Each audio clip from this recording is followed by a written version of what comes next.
జీవితం కూడా heart beat లాంటిది. ఆత్మీయ జీవితం కూడా సముద్రపు అలలు లాంటిది. ఎందుకంటే ఆత్మీయ జీవితాల్లో ఒడుదుడుకులు అనేది సహజం. మనం ఎప్పుడైనా తప్పు చేస్తే, మనం ఎప్పుడైనా దేవునికి దూరం అయితే, దేవుడు కొద్ది కాలం ఆగుతాడు.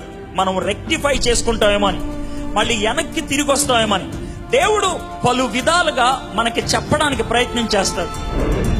పాపం అందంగా కనబడుతుంది, పాపం స్వీట్ గా కనబడుతుంది, పాపం సాఫ్ట్ గా కనబడుతుంది.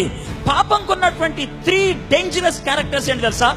పాపం చేస్తూ ఉన్నప్పుడు 3 థింగ్స్ విల్ హ్యాపెన్. నెంబర్ 1, నువ్వు అనుకునే టైం కంటే ఎక్కువసేపు ఉండిపోవాల్సి వస్తుంది. నెంబర్ 2, పాపం చేస్తున్నప్పుడు అక్కడ దాకా వెళ్దాం అనుకుంటావు, కానీ ఫైనల్ గా వేరే చోటకి వెళ్ళిపోతావు. It will take you farther, చాలా దూరం తీసుకెళ్ళిపోతుంది. మూడోది, నువ్వు ఒక రిజల్ట్ కోసం ఆశిస్తావు. ఇది వస్తుంది, అది వస్తుంది, you do with a good purpose. నాకు ఈ రిజల్ట్ వస్తుంది, ఈ ఆనందం వస్తుందని, కానీ దానికి ఎగ్జాక్ట్లీ ఆపోజిట్ వస్తుంది. దానికి ఎగ్జాక్ట్లీ ఆపోజిట్ వస్తుంది. దేవుడు అలాంటి పరిస్థితుల్లో మనల్ని వదిలేస్తాడా? I don't think so. God will not leave. దేవుడుకున్నటువంటి గొప్ప లక్షణం ఏంటి తెలుసా?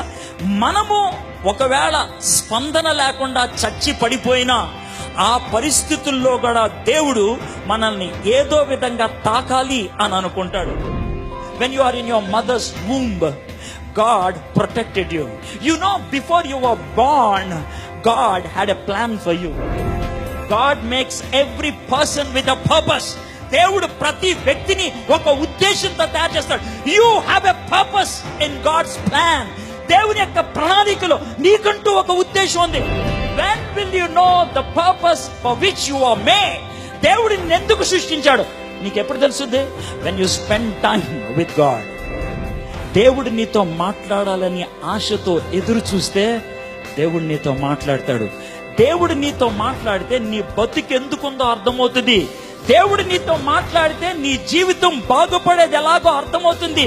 దేవుడు నీతో మాట్లాడితే నీ జీవితంలో ఎక్కడ పతనం అవుతుందో అర్థమవుతుంది. God made you with a purpose. దేవుడు మిమ్మల్ని ఒక ఉద్దేశంతో తయారు చేశాడు. ఆ ఉద్దేశాన్ని దేవుడు అడిగితే ఇస్తాడు.